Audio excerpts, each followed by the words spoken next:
সরকারি চাকরিজীবীদের যখন মায়না ঢোকে ওর টাইমটাই পুজো, টিকিটের বিক্রি ভালোই থাকবে সেই সময়।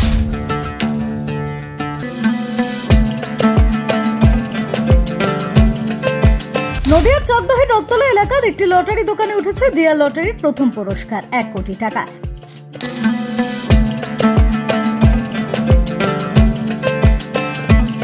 লটারির সংবাদের প্রতিনিধি পৌঁছে গিয়েছিলেন এই দোকানে। আমাদের প্রতিনিধির কাছে মন খুলে কথা বলেন কর্ণধার মনোজিৎ সাহা। চলুন শুনেনি তিনি কি বললেন। আপনার নাম? মনোজিৎ সাহা। আপনার ব্যবসায়িক প্রতিষ্ঠানের নাম? জয় মাতারা এজেন্সি। কত বছর ধরে আপনি ব্যবসা করছেন এই লটারি ব্যবসার সাথে যুক্ত? 7 বছর। সম্প্রতি আপনার একটা টিকিট থেকে একটা ফার্স্ট প্রাইজ হয়েছে, কত তারিখে হয়েছে? 2 তারিখে, 2রা আগস্ট। এর থেকে আপনি একটা প্রাইজ মানি পুরস্কার পাবেন, তো সেটা নিয়ে আপনি কি ভাবছেন? টাকা পেয়েছি 5 লাখ টাকা ভাউচার থেকে। টাকা পেয়ে খুব আনন্দিত আমি টাকাটা আমার ছেলে একটা আছে তার নামে কিছু LIC, কিছু ফিক্সড ডিপোজিট এসব করেছি, আর কিছু টাকা ব্যবসায় ইনভেস্ট করেছি। পরিবারের এই যে পুরস্কারটা জিতেছেন আপনি, আপনার দোকান থেকে এটা হয়েছে, পরিবার আপনার খুশি? খুব খুশি। আমার মানে এটা বিশাল একটা প্রাপ্তি যে একটা টেবিল থেকে আমার প্রতিষ্ঠানের প্রথম ফার্স্ট প্রাইজ আমার টেবিল থেকে।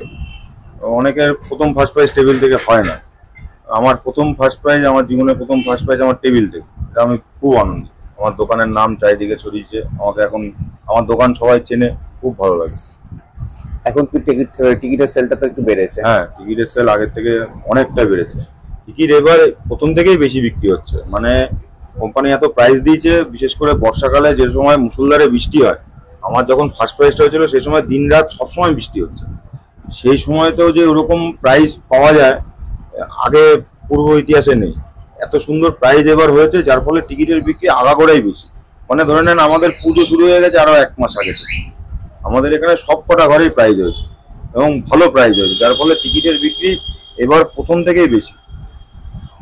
বাঙালির শ্রেষ্ঠ উৎসব দুর্গা উৎসব, সে সময় তো টিকিটের সেলটা একটু হ্যাঁ, টিকিটের সেল বাড়ে। টিকিটের সেল মনে হচ্ছে এবার থাকবে, ভালোই থাকবে, কারণ দুর্গাপুজোর সময়টাও ভালো পড়েছে, মাসের প্রথম দিকটায় থাকে।